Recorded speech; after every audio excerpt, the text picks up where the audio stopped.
Vamos a continuar hoy con la cuarta parte de nuestra serie, ¿Hasta cuándo, Señor? Y hoy vamos a acercarnos a la vida del apóstol Pablo. Él es autor de 13 cartas del Nuevo Testamento. Esto es aproximadamente una tercera parte del mismo. Si de todos los escritos paulinos tuviéramos que escoger una porción para conocer a Pablo de una manera más personal e íntima, inevitablemente tendríamos que profundizar en la porción de Segunda de Corintios, capítulos 10 al 12 especialmente. Porque allí Pablo cambia notablemente el tema y hace un giro abrupto en su tono, defendiendo su llamamiento, su ministerio y su apostolado. Ahora, ¿por qué Pablo escribió esta sección? ¿Qué estaba sucediendo en Corinto? Bueno, alrededor del año 56 después de Cristo, la iglesia en Corinto estaba ya dividida. Falsos apóstoles se habían apropiado de la obra que Pablo había realizado anteriormente allí. Utilizaron todo el trabajo previo de Pablo como su plataforma personal para fijar la atención sobre ellos mismos. Pablo los describió como obreros fraudulentos. En griego es ergate doli, que puede traducirse también como obreros estafadores. Estos se alababan a sí mismos, se autorrecomendaban, eran vanagloriosos, jactanciosos, sumamente soberbios, fomentaban el culto a la personalidad y se aprovechaban de su posición religiosa para extralimitarse en beneficios personales que recibían. Y esto implica explotación económica de la gente, explotación espiritual de la gente, la búsqueda de que se les rindiera pleitesía y que se les diera reconocimiento, abuso de autoridad, entre muchas otras cosas. La estrategia de los obreros fraudulentos puede resumirse a lo siguiente: se alabaron a sí mismos mientras que criticaron y descalificaron a Pablo. Por eso es importante entender la Biblia por secciones.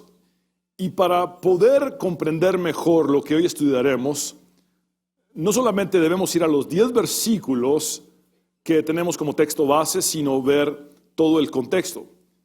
Y esta porción, como les he dicho ya, va del capítulo 10 al capítulo 12.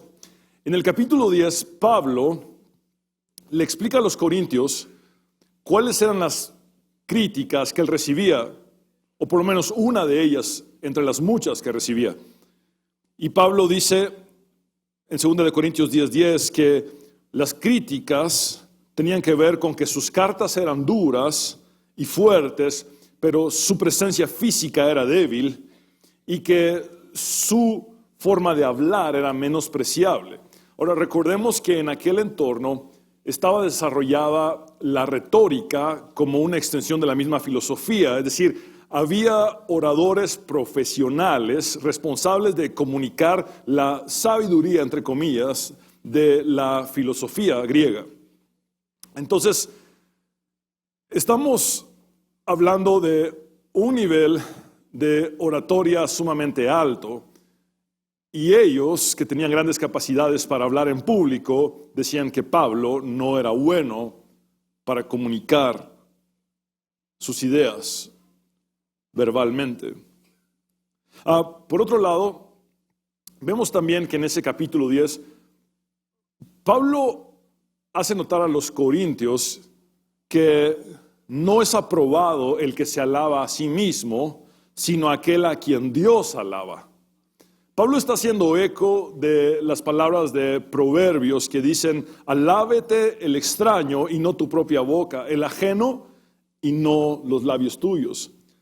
Pablo consideraba que autorrecomendarse era una locura. Sin embargo, a la luz de la situación en Corinto, se vio obligado a exponer sus credenciales apostólicas, algo que él nunca hubiera deseado hacer porque implicaba hablar de sí mismo, fijando la atención sobre él.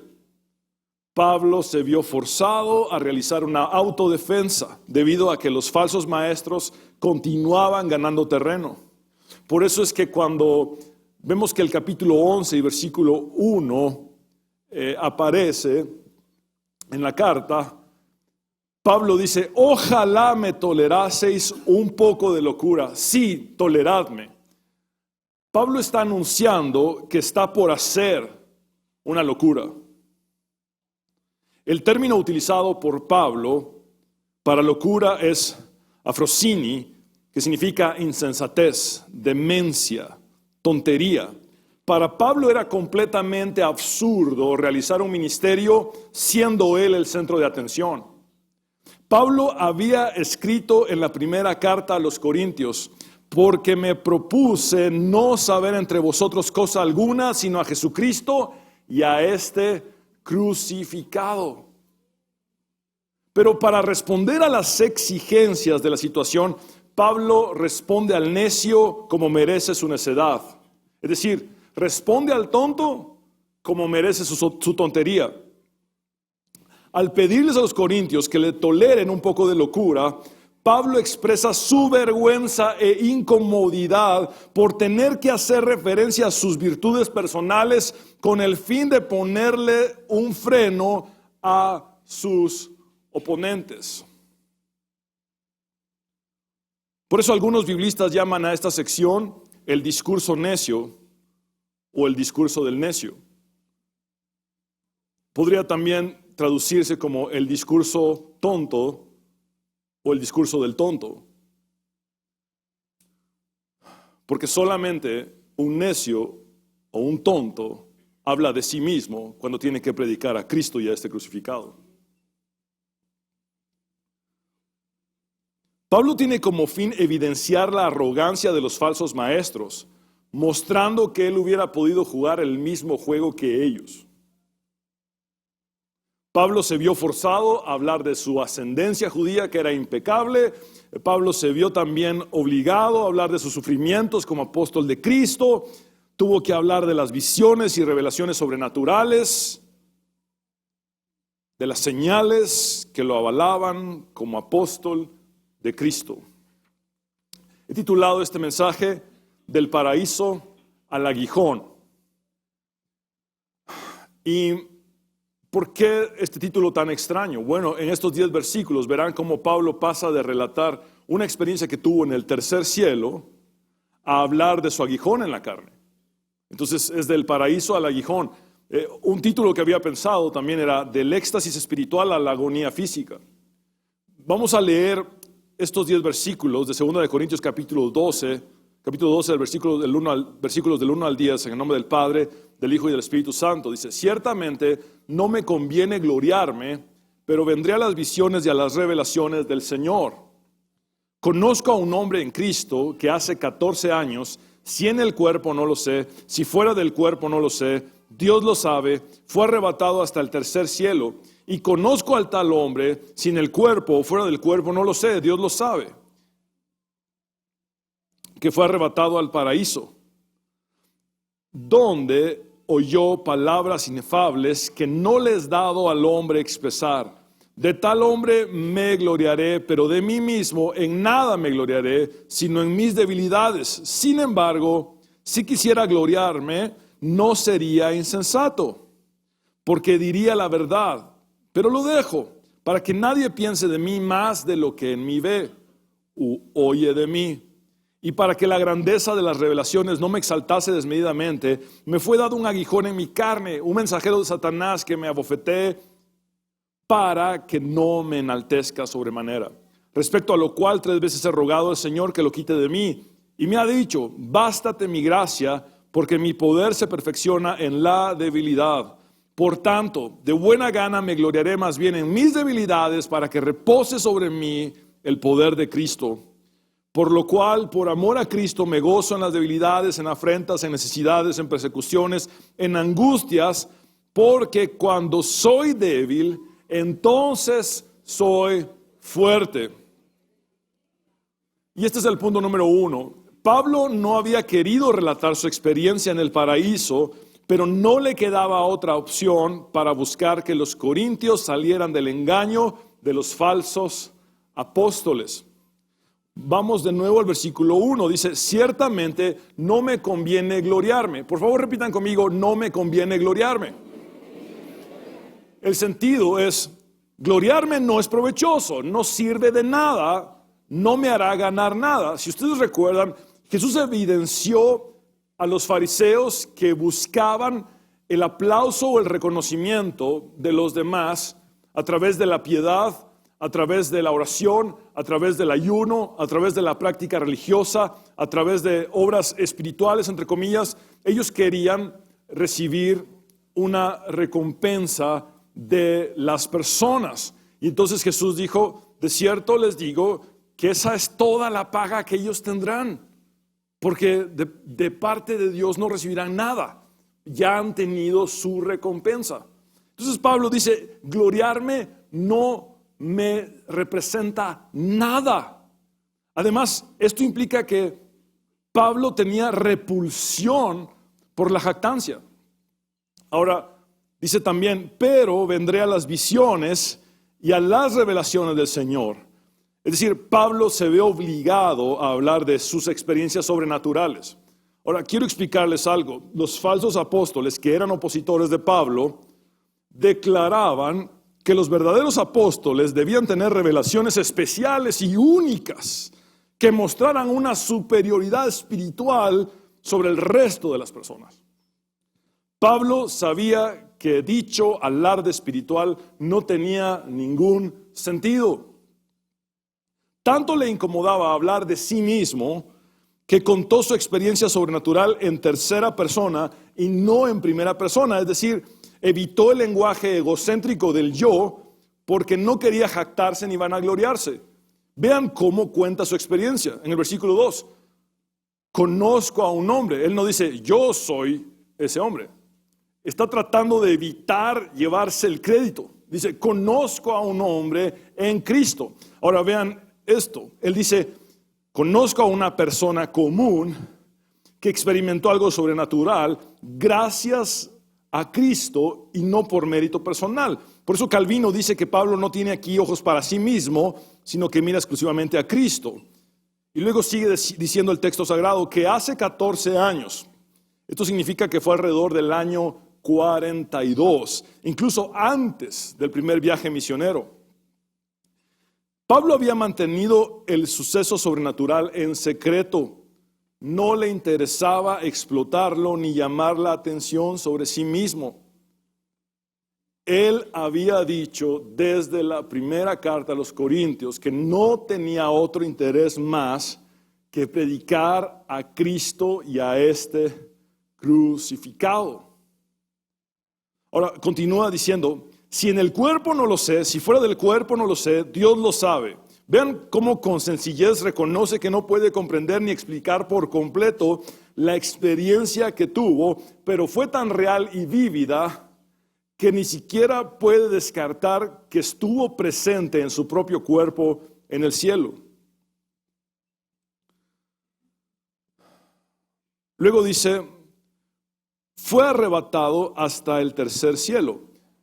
Ese término arrebatado es el mismo que se utiliza para describir el rapto. Es como si Pablo hubiese tenido su propio rapto individual y esta es la única ocasión en toda la Biblia en la que se nos dice la expresión tercer cielo. Y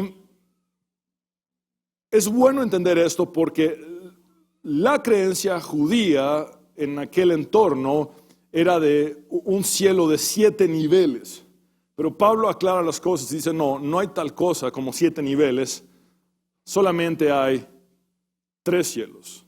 El primer cielo es la atmósfera, es decir, es aquello que nosotros vemos azul cuando es de día. El segundo cielo es el espacio interestelar e interplanetario, es lo que vemos de noche cuando oscurece. Y el tercer cielo es la morada de Dios, el paraíso. Versículo 3, y conozco al tal hombre, si en el cuerpo o fuera del cuerpo, No lo sé, Dios lo sabe. Insiste en que no puede comprender totalmente lo que sucedió. Que fue arrebatado al paraíso. Esa palabra paraíso solamente aparece 3 veces en la Biblia. La primera vez es dicha por Jesús desde la cruz, cuando le dice al ladrón que murió a su lado: de cierto te digo que hoy mismo estarás conmigo en el paraíso. Esta ocasión en que la usa Pablo y la última vez que aparece en la Biblia es cuando Juan la escribe en el Apocalipsis. Entonces es una palabra sumamente importante. Pablo dice que fue arrebatado al paraíso, donde oyó palabras inefables que no le es dado al hombre expresar. Ahora, quiero explicarme con lo siguiente. En el griego, esta frase que dice, donde oyó palabras inefables que no le es dado al hombre expresar, tiene un juego de términos que nos deja 2 posibilidades abiertas. Una es que Pablo no quiso expresar lo que oyó en el cielo porque no lo consideró relevante para su misión en esta tierra. Él quería predicar el evangelio de Cristo, el perdón de pecados en la cruz, no hablar de una experiencia individual que tuvo de forma sobrenatural. Esa es una forma de entenderlo. La otra forma es que lo que él escuchó en el cielo fue tan grande que no podía describirlo con palabras humanas. Versículo 5, de tal hombre me gloriaré, pero de mí mismo en nada me gloriaré, sino en mis debilidades. Sin embargo, si quisiera gloriarme, no sería insensato, porque diría la verdad. Contrario a los apóstoles fraudulentos que se elogiaban a sí mismos por sus falsos éxtasis, Pablo habló de algo verídico y de lo cual no quería gloriarse. Pero lo dejo para que nadie piense de mí más de lo que en mí ve u oye de mí.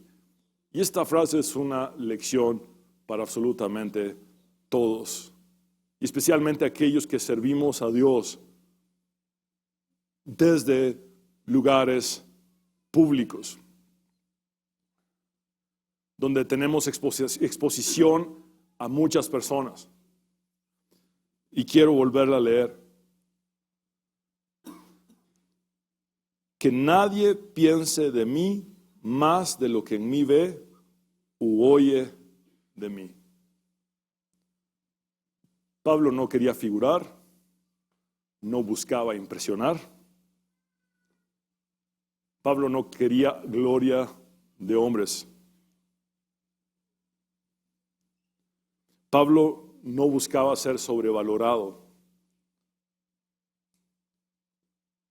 No tenía ningún interés en mostrarse como un superhombre, un superungido, con un gran título, con un gran llamado, con un gran ministerio.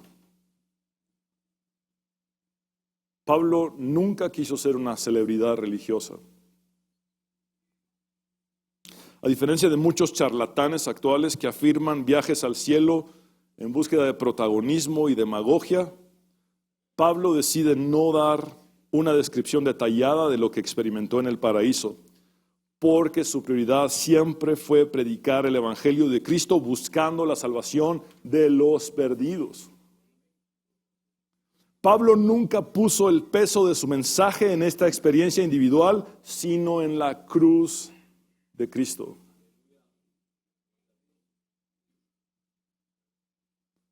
Mis hermanos,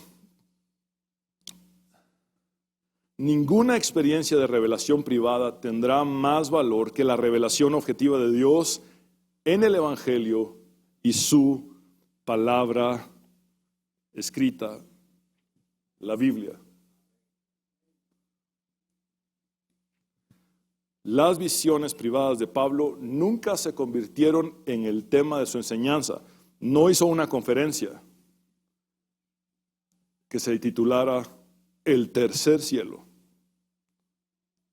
Tampoco hizo un seminario de ven y conoce cómo es el paraíso. predicó a Cristo y a este crucificado. Mis hermanos,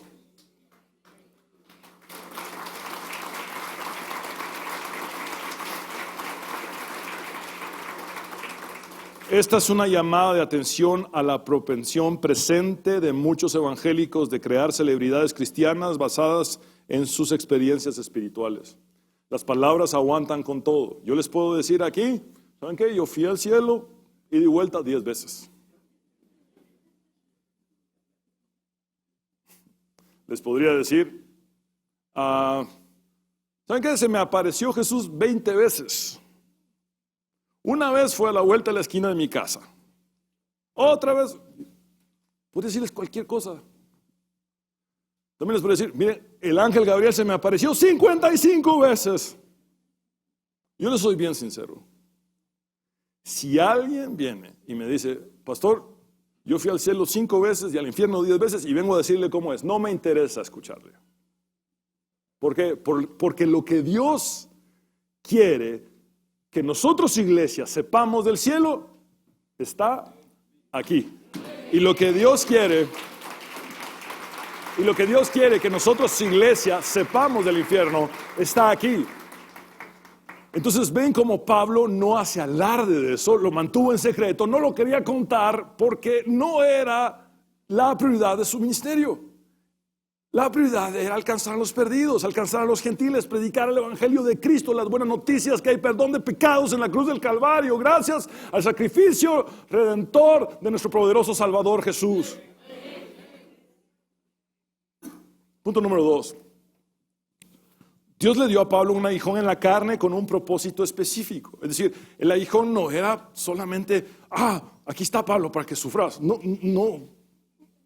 El aguijón tenía que cumplir con el deseo de Dios, con la voluntad de Dios para Pablo.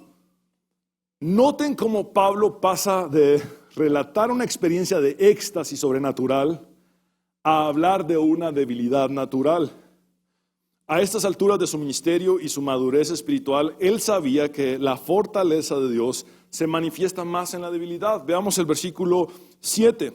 Y para que la grandeza de las revelaciones no me exaltase desmedidamente, me fue dado un aguijón en mi carne, un mensajero de Satanás que me abofetee, para que no me enaltezca sobremanera. Pablo reconoció que necesitaba algo que le recordara constantemente que a pesar de haber tenido grandes revelaciones de Dios, seguía siendo un ser humano, pecador, redimido. Ahora, ¿qué es un aguijón en la carne? Una espina en el cuerpo. Eso es lo que significa. Una espina en el cuerpo. No sabemos con exactitud cuál era el aguijón de Pablo, pero sí podemos concluir que era algo que le atormentaba continuamente, algo que le causaba un martirio constante. ¿Alguna vez te has clavado una espina? Tienes un reflejo inmediato. ¿Verdad? Es como, me la tengo que sacar ahora mismo. Ni te has dado cuenta y ya quitaste la mano. Ahora, el asunto es que imagínate la ilustración que Pablo está haciendo. Tengo clavada una espina en el cuerpo que no me la puedo quitar y está permanentemente allí. Ahora, muchos han hecho conjeturas acerca del padecimiento de Pablo. Se ha hablado de migrañas, epilepsia, una enfermedad ocular, porque él mismo necesitó después de Gálatas amanuenses, es decir, personas que le ayudaran a escribir las cartas. En Gálatas él dice que escribió con letras muy grandes y esto podría implicar un problema de vista, pero solamente son, como les he dicho, conjeturas. También se ha hablado de problemas del habla, de malaria, lepra, depresión. Hay algunos que proponen que el aguijón de Pablo fue más una situación mental, entre muchas otras cosas que se han dicho.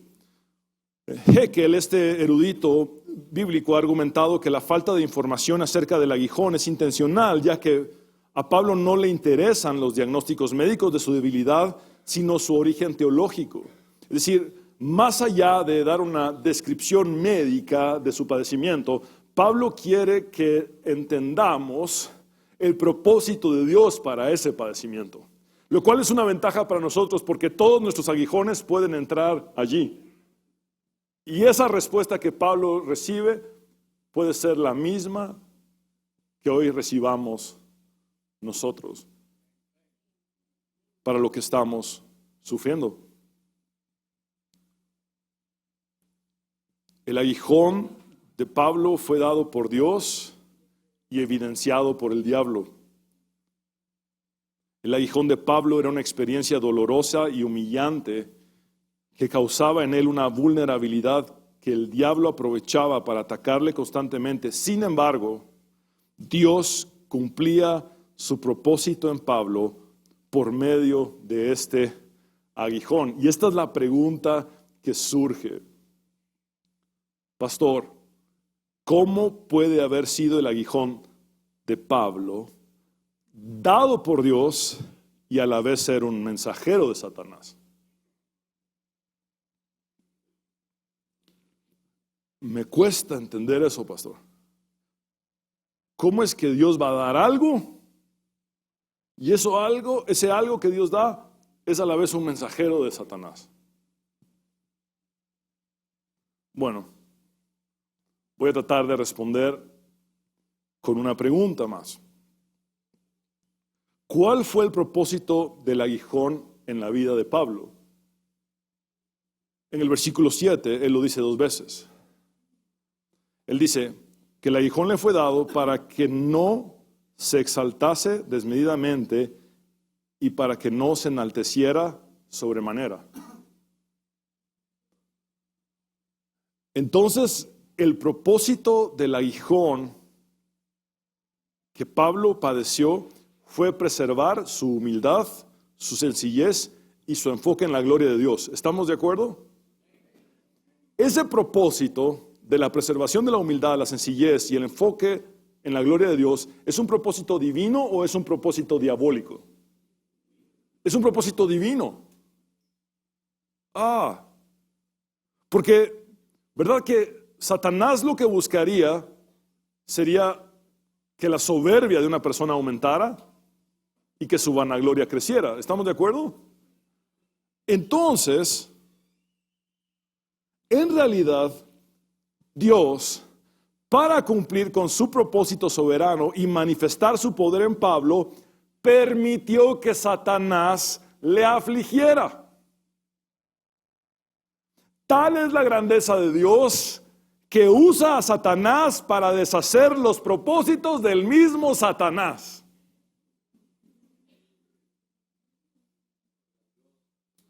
Pero pastor, eso me suena demasiado excéntrico. ¿Así? Te invito a leer el libro de Job. ¿Te recuerdas de un personaje del Nuevo Testamento que se llama Judas? Satanás entró en él. Y después que Satanás entró en él, traicionó a Jesús, lo vendió, lo entregó. Pero ¿sabes cuál propósito se cumplió? No el de Satanás, el de Dios. Porque eso fue parte del plan soberano de salvación que llevó a Jesús a entregar su vida en la cruz para perdonar tus pecados y los míos.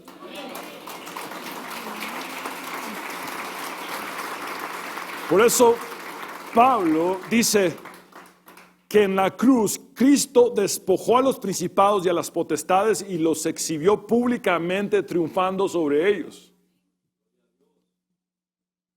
Por eso John Piper dice que el suicidio de Judas fue un símbolo del suicidio de Satanás. Porque en el momento que Satanás cree que ha triunfado, solo siente la cabeza aplastada. ¿Se acuerdan de Génesis 3:15? El que nacería de la simiente de la mujer sería herido en el calcañar, pero él heriría de vuelta a la serpiente de muerte en la cabeza.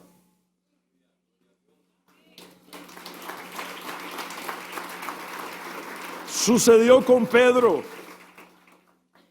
Antes de que Pedro negara a Jesús, Jesús le dijo: Satanás los ha pedido a ustedes para zarandearlos como a trigo. Pedro, pero yo he rogado por ti que tu fe no falte. Y tú, una vez vuelto, confirma a tus hermanos. Se los digo de una manera más sencilla. Pedro, ya le di permiso al diablo de que te dé una zarandeada. Pero tengo un propósito en esto. Tu fe va a crecer. Te vas a arrepentir por haberme negado y luego, después de que hayas sido fortalecido por mí, tú vas a brindar esa fortaleza a mis demás discípulos. Es lo mismo que pasa con Pablo. El aguijón fue dado por Dios, pero era un mensajero de Satanás. Sin embargo, ese aguijón nunca cumplió el propósito del diablo. Solamente cumplió el propósito de Dios.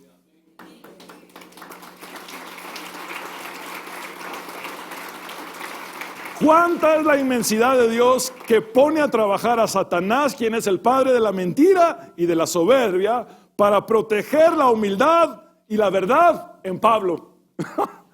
Es maravilloso nuestro Señor. Cuán cierto es lo que escribió Pablo en Romanos 8:28. Todas las cosas ayudan a bien a los que amamos a Dios. Quiero decirte algo. Cristo murió en la cruz por ti. Si has creído en Él, eres de Él. Eres de Cristo. El diablo no tiene actividad independiente sobre tu vida. Él no puede actuar en su propia voluntad. Tú has sido comprado con precio. Entonces quiero explicarte de una vez y por todas que todo ataque diabólico que tú recibes cumple el propósito de Dios en ti. Y eso es muy profundo. Satanás al final no tiene mérito. Solamente llega hasta donde Dios se lo ha permitido, porque Dios tiene un plan.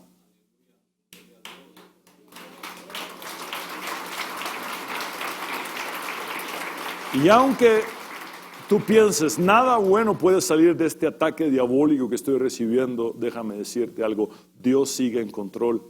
El diablo no tiene ninguna soberanía. Dios tiene toda soberanía sobre ti. Entonces, aunque tengas un mensajero de Satanás que te hostiga, recuerda lo siguiente: no es el propósito de Satanás en mi vida, es el propósito de Dios en mi vida. Punto número 3. Dios dejó el aguijón a pesar de las oraciones de Pablo. Vean el versículo 8 conmigo. Respecto a lo cual 3 veces he rogado al Señor que lo quite de mí. Ahora, mis hermanos, esto no significa que Pablo se levantó en la mañana y dijo, antes del desayuno voy a orar una vez, antes del almuerzo otra vez, antes de la cena otra vez, y entonces después de 3 veces, si no me lo quita, pues no me lo quita. No, Pablo estaba desesperado. Este aguijón lo atormentaba permanentemente, no le daba tregua. Tampoco esto quiere decir que entonces él dijo, voy a hacer una jornada de oración. Entonces, el lunes voy a orar un rato, el martes otro rato y el miércoles otro rato. Y si después de esas 3 veces no me sano, entonces, ahí que quede el aguijón. No tiene que ver con eso. Esto parece implicar que fueron temporadas largas de oración. Una separada de la otra, haciendo un total de 3 ocasiones. Pero estas temporadas de oración se dieron cuando su condición se tornaba tan grave que lo inhabilitaba por completo. Y entonces no podía funcionar más. Y al estar incapacitado, entonces oraba y le decía a Dios, quítame este hijo.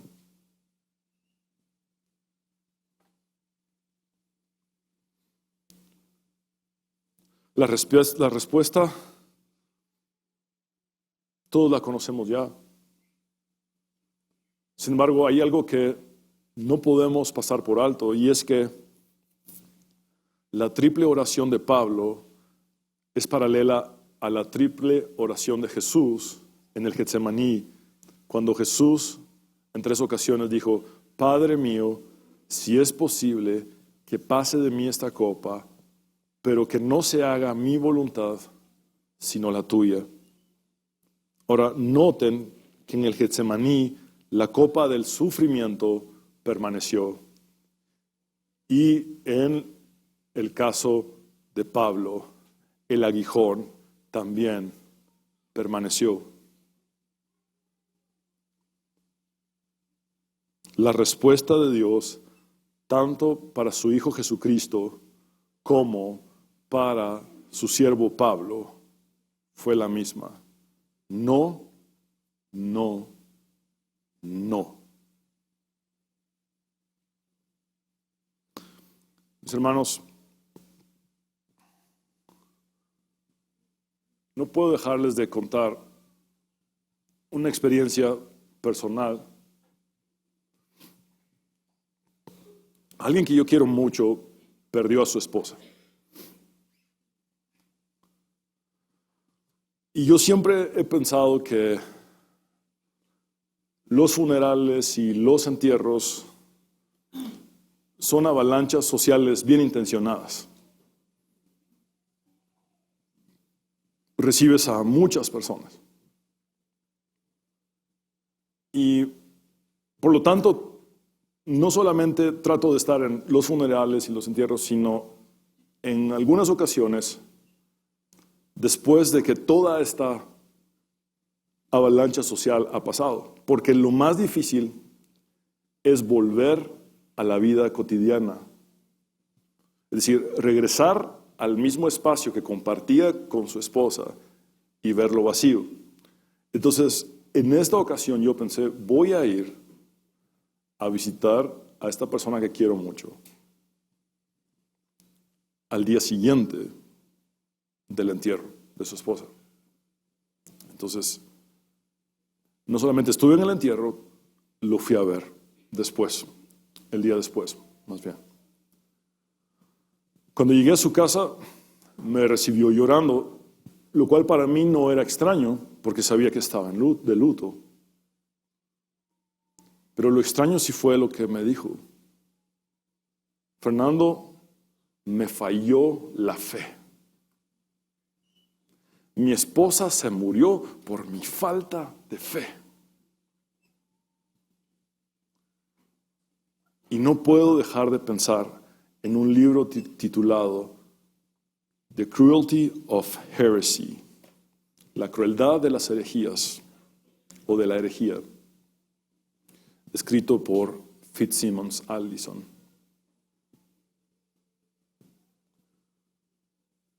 Porque vi a un hombre llorando, poniéndose la culpa de la muerte de su esposa, porque él no oró con fe. Cuando yo puedo dar testimonio de que lo vi orar como nadie más, de que lo vi cuidar de su esposa dándome una cátedra de lo que es el pacto de amor que hicieron en el matrimonio, donde los votos matrimoniales los cumplió a cabalidad, pero entonces se siente mal, porque la causa de la muerte de su esposa fue su falta de fe. Entonces yo le dije, tu esposa no murió porque tu fe haya fallado. Tu esposa murió porque Dios en su soberanía lo determinó así. Y le recordé lo que dice Jesús en el Sermón del Monte.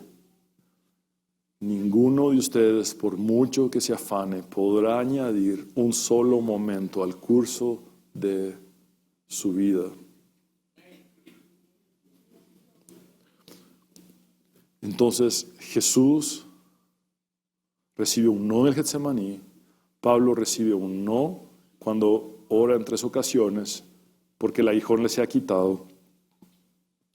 Pero noten que no es un asunto de medidas de fe, no es cuánta fe tengas, Pablo, tampoco se trata de cuánto ores, Pablo, ni de cuánto ayunes, ni de cuán obediente seas, Pablo, ni de cuán fielmente me sirves, Pablo. No se trata de lo que me prometas a cambio, Pablo, si yo te sanara, ni de cuánto me ruegues o supliques. Dios le hace saber que en el misterio de su soberanía su respuesta es no. Ahora, Satanás aprovecha esos espacios. Y cuando ve que Dios responde un no, ¿cuántos no ha dado Dios en toda la historia de la humanidad? ¿Ah? Muchos. Más sabe el diablo por viejo que por diablo. Es un dicho común. Entonces, cada vez que el diablo ve que hay una respuesta de Dios que es no, ahí van los mismos dardos. Dios no hace por ti lo que sí hace por otros. Tú no eres importante para Dios. Mira, fulano se sanó, mengano se sanó. Y Dios a ti no te sana. Ese es el actuar demoníaco. Cuando un siervo de Dios recibe un no, o cuando una mujer de Dios recibe un no.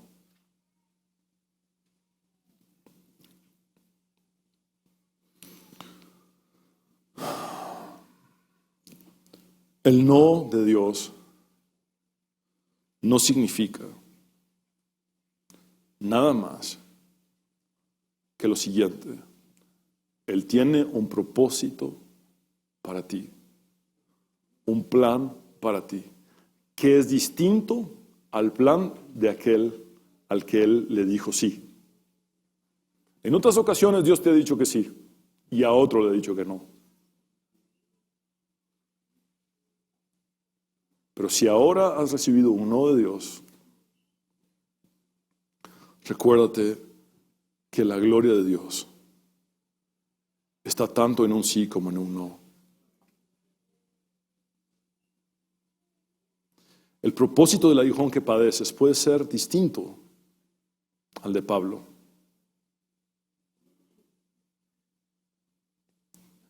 Entonces, tratas de comprender qué es lo que Dios quiere mostrarme en este sufrimiento. ¿Qué es lo que Dios quiere enseñarme? Y este es el punto número 4. El aguijón fue el medio para que Pablo conociera la gracia todo suficiente de Dios.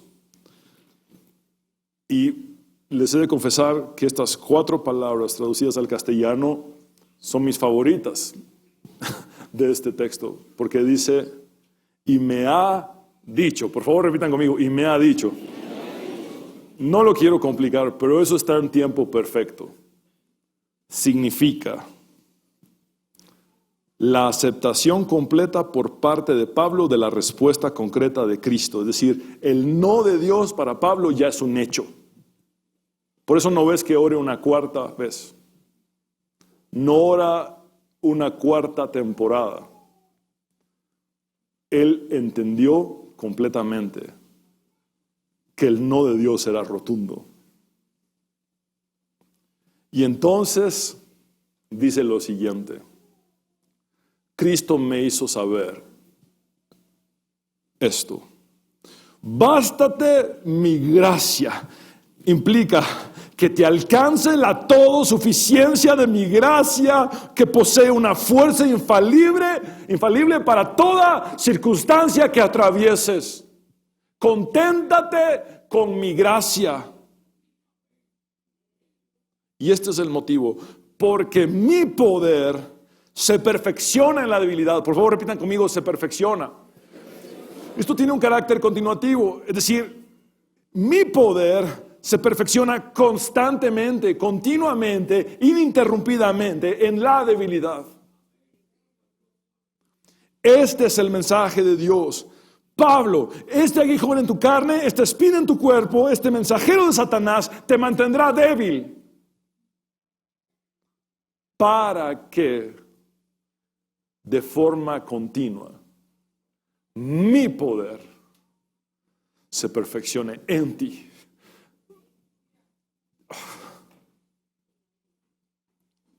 Y sabemos por la insistencia de Pablo de haber orado en 3 ocasiones que no lo captó fácilmente, que no lo llegó a comprender de una forma sencilla o rápida.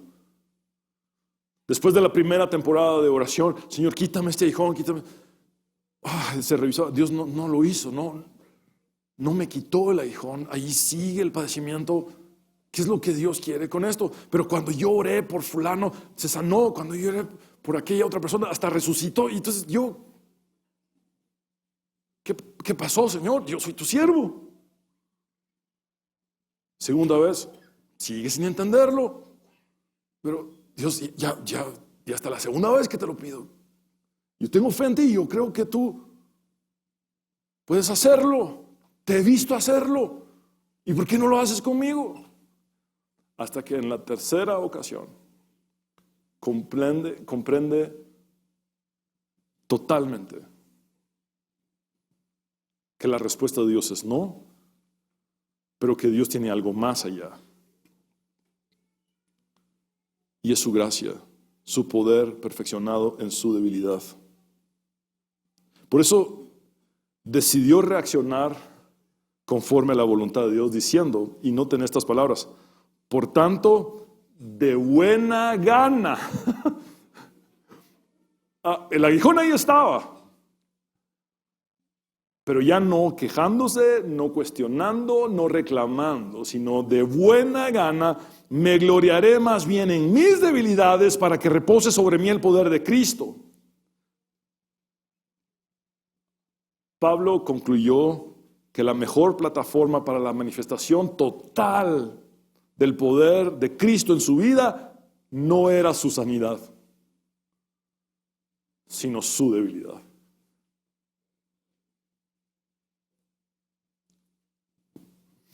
En otros casos, la forma en la que Dios se glorificó fue sanando a los enfermos. Puedes verlo en los evangelios. Pero para Pablo había algo más allá. Pablo, tú vas a comunicarle a mi iglesia lo que es mi gracia, el pacto de la gracia. Entonces vas a tener que comprenderla profundamente. Versículo 10 y final, por lo cual, por amor a Cristo, me gozo. Ahora vean esto, hace un listado de 5 cosas. Y dice, me gozo en las debilidades, en afrentas, en necesidades, en persecuciones, en angustias.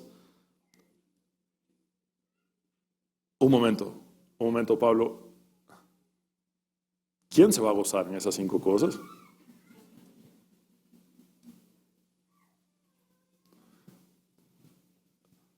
Pablo lo respondió antes de que nosotros lo preguntáramos. Por amor a Cristo me gozo.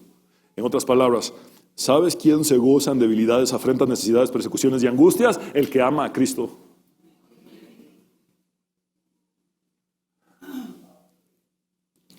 Porque cuando soy débil, entonces soy fuerte.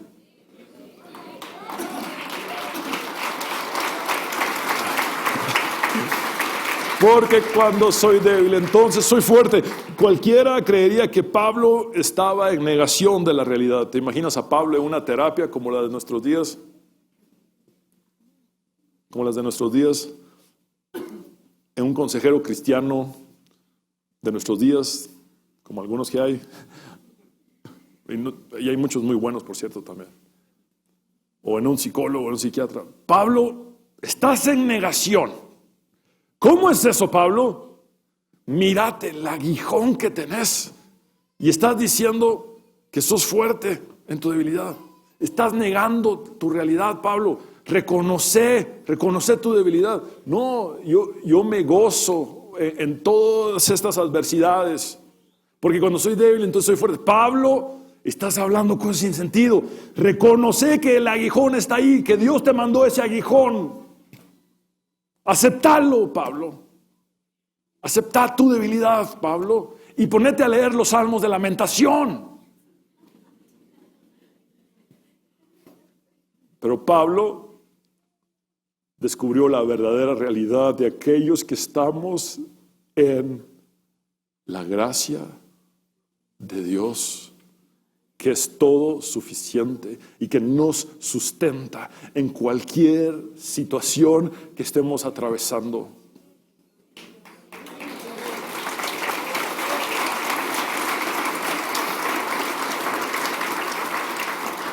Pablo no es un teólogo masoquista. Pablo no glorifica el sufrimiento en sí. Tampoco es alguien que busque sufrir. No es a Pablo diciendo, voy a ver qué más puedo hacer para sufrir más, para tener más poder de Cristo. No tiene nada que ver con eso. Pablo simplemente entiende que la gloria de Dios también se manifiesta en el sufrimiento humano. Los opositores de Pablo se gloriaban en su autosuficiencia, en su linaje judío, en su elocuencia, en sus supuestas revelaciones sobrenaturales. Pablo hace a un lado todo eso. Y después de hacer el discurso del tonto o del necio, hablando de eso, trae todo el enfoque a su aguijón en la carne, que le produce debilidad, pero una debilidad que le ha hecho conocer la gracia de Dios profundamente y el poder de Dios ha sido perfeccionado y sigue siendo perfeccionado en él. Entonces, Pablo no es como los falsos apóstoles, como los obreros estafadores, sino que Pablo dice, esta es la verdad de por qué soy apóstol de Jesucristo, porque ustedes pueden ver que en mis debilidades su poder está siendo todo el tiempo perfeccionado.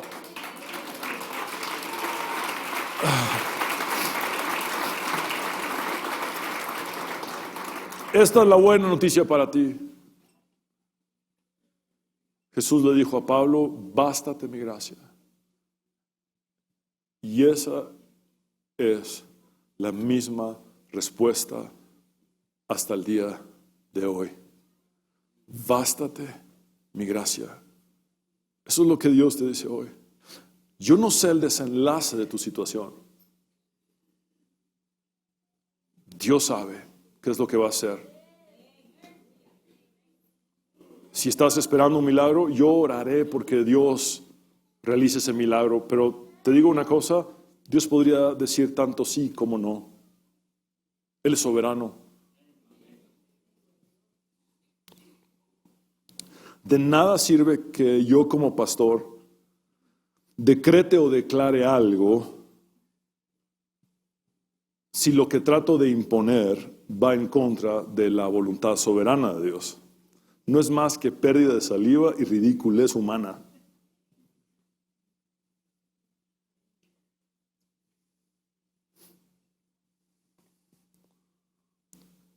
Tanto el sí de Dios como el no de Dios nos ofrecen paz que sobrepasa todo entendimiento.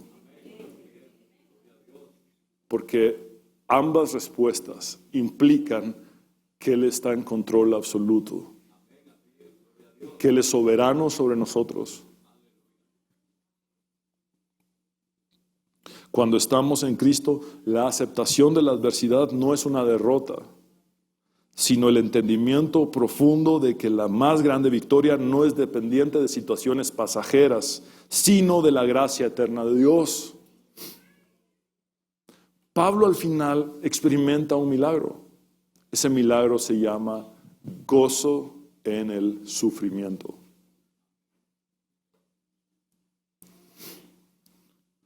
hay varias lecciones que podemos concluir. La primera la quiero hacer a manera de pregunta. ¿Creen ustedes que tenemos permiso de pedirle a Dios que remueva nuestros aguijones? La respuesta es absolutamente sí. Y más de 3 veces.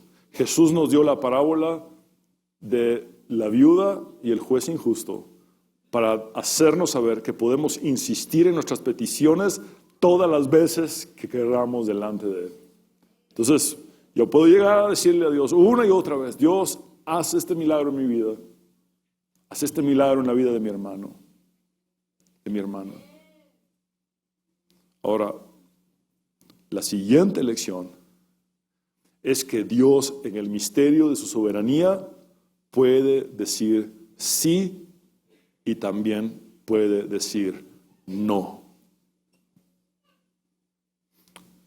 Dios sabe que nuestra debilidad es el medio para la manifestación constante de su poder.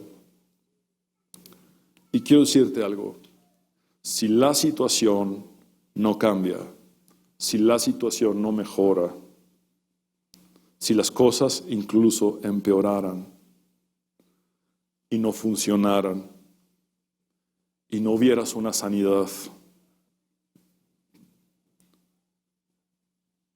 hay algo que sí te puedo garantizar a la luz de la verdad de la palabra de Dios.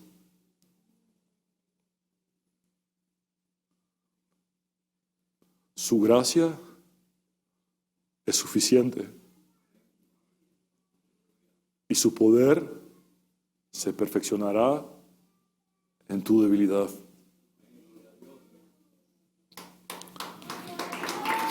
Ahora bien,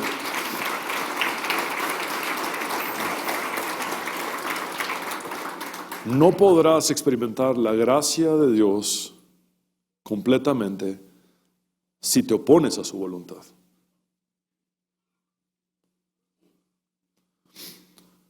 Yo me he topado con personas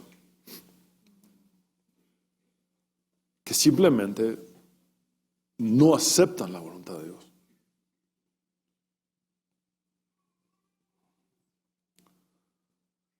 Entonces se pierden el poder profundizar en la gracia de Dios. ¿Te imaginas a Pablo diciendo: no, yo decreto que este aguijón no está, yo decreto que este aguijón se va, ya no, declaro que no?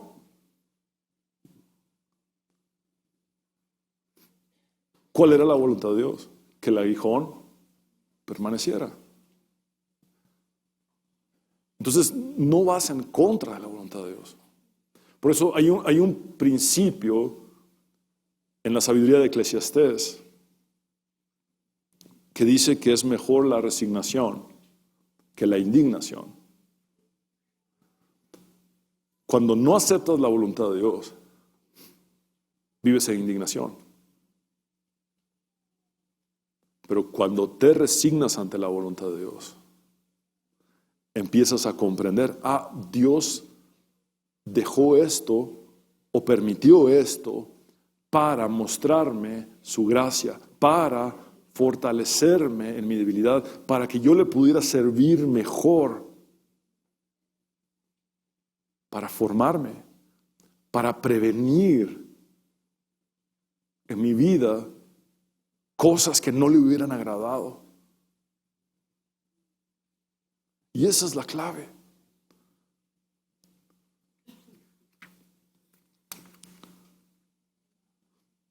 ¿Quieres recibir la gracia de Dios? Este es el primer paso. Dile: Señor, esto es lo que yo quisiera, pero te pido que no se haga mi voluntad, sino la tuya.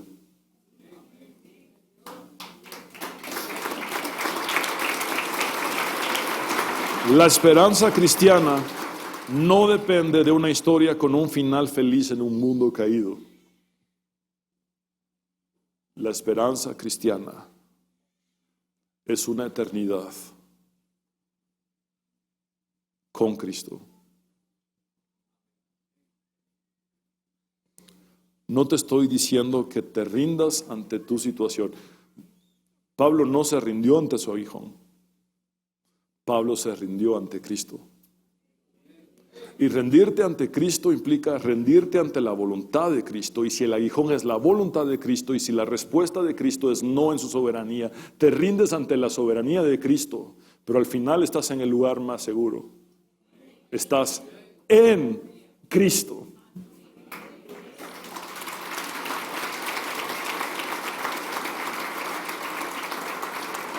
Tus sufrimientos jamás podrán superar la provisión de la gracia de Dios para ti.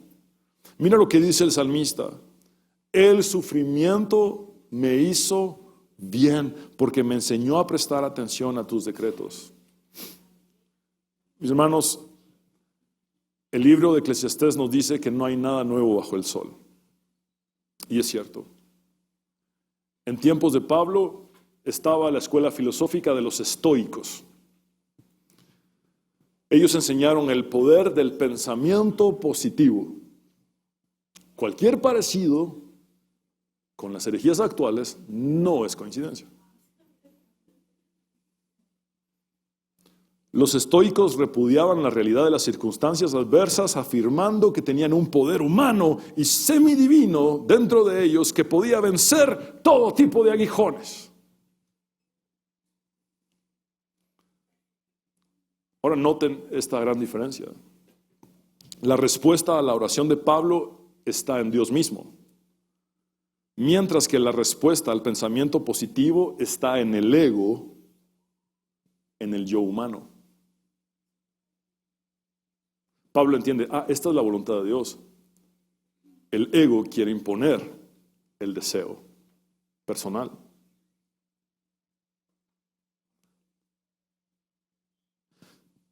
El poder del pensamiento positivo dice: yo soy más fuerte que el destino. Con mi fe, yo creo mi propia realidad.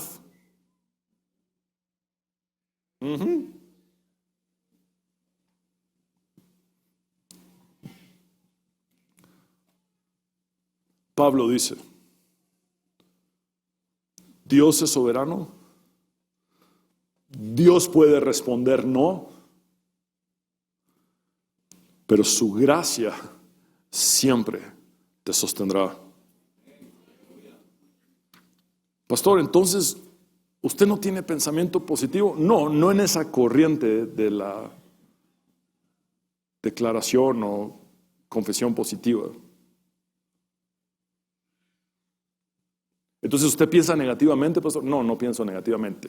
El hecho de que yo no esté de acuerdo, porque a la luz de la Biblia no se nos enseña la confesión positiva, no significa que yo piense negativamente.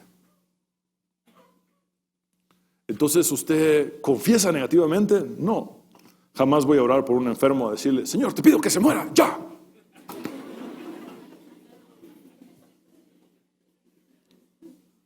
Yo he visto a personas con gripe. Y en alguna ocasión le dije a alguno: hermano, ¿tiene gripe? No, hermano, yo confieso que no tengo gripe.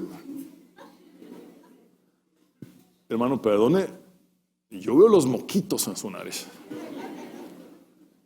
Entonces va subiendo de nivel. No solamente confieso que no tengo gripe, también yo declaro que no tengo gripe.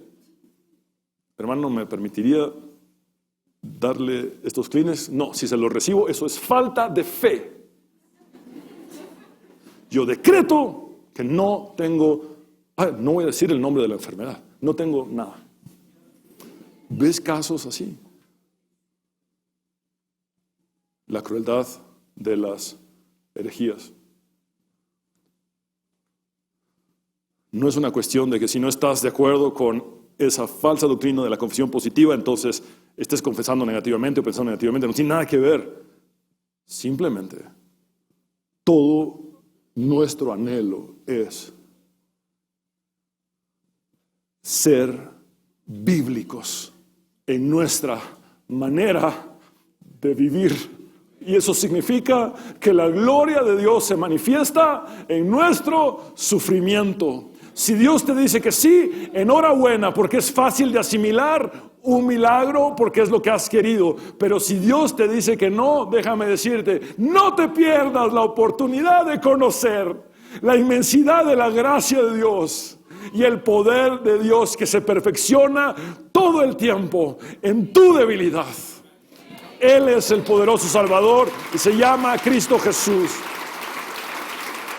Te invito a que nos pongamos de pie, vamos a orar. Señor, te damos gracias con todo el corazón por hablarnos en esta hora. Tu palabra es viva y eficaz y más cortante que toda espada de dos filos. Señor, nuestra Latinoamérica ha sido invadida por falsas doctrinas, por corrientes de error que terminan por ser demasiado crueles. Quizá surgen de buenas intenciones humanas, pero terminan en una crueldad espantosa. Señor, haznos libres y haznos retornar a tu palabra, a las Escrituras, que podamos comprender, Señor, que tu soberanía es un misterio para los seres humanos, que muchas veces no podremos explicar el porqué de las situaciones que padecemos o sufrimos, pero sí tenemos esta garantía. Tú escuchas cada oración y podemos pedirte las veces que sea el milagro que anhelamos, pero también hoy nos rendimos ante esta verdad. Tú eres Dios y tú puedes responder lo que te plazca. Tu voluntad es hecha en el cielo como en la tierra. Entonces, Señor, si tu respuesta es un sí, la recibiremos. Si tu respuesta es un no, también la recibiremos, creyendo que ese no nos llevará a una profundidad mayor en ti. Señor, así como Pablo entendió que había algo mayor que su sanidad, y era su debilidad como plataforma para tu poder, haznos entender a muchos qué es lo que quieres de esta prueba. Señor, solo tú tienes la palabra total, no solamente la palabra final, es una palabra total. Tú sabes el desenlace, tú sabes lo que harás, tú nos escuchas nuestras peticiones, pero hoy nos rendimos ante esta realidad. Tú eres soberano y tu voluntad es buena, agradable y perfecta. Tu sí es bueno, agradable y perfecto. Tu no es bueno, agradable y perfecto. Por eso hoy nos basta tu gracia, nos alcanza tu gracia, todo suficiente. Nos contentamos en tu gracia. Maravilloso Dios. Gracias, Señor. Gracias de todo corazón por hablarnos. Señor, que tu poder se perfeccione en nuestras debilidades para tu gloria y tu honra por los siglos de los siglos. Amén. Y quiero hablar contigo, hombre y mujer, que has venido sin Cristo. Tú que sabes que necesitas a Dios, haz esta oración de fe conmigo y dile, como nunca te has hablado con Él, creyendo con tu corazón y confesando con tus labios, dile: Señor Jesús, te necesito. Reconozco que soy pecador, pero también sé que moriste en la cruz para perdonar mis pecados y que resucitaste al tercer día para darme la victoria y la vida eterna. Sálvame, Jesús. En tu nombre, Jesús, hemos orado. Amén y amén.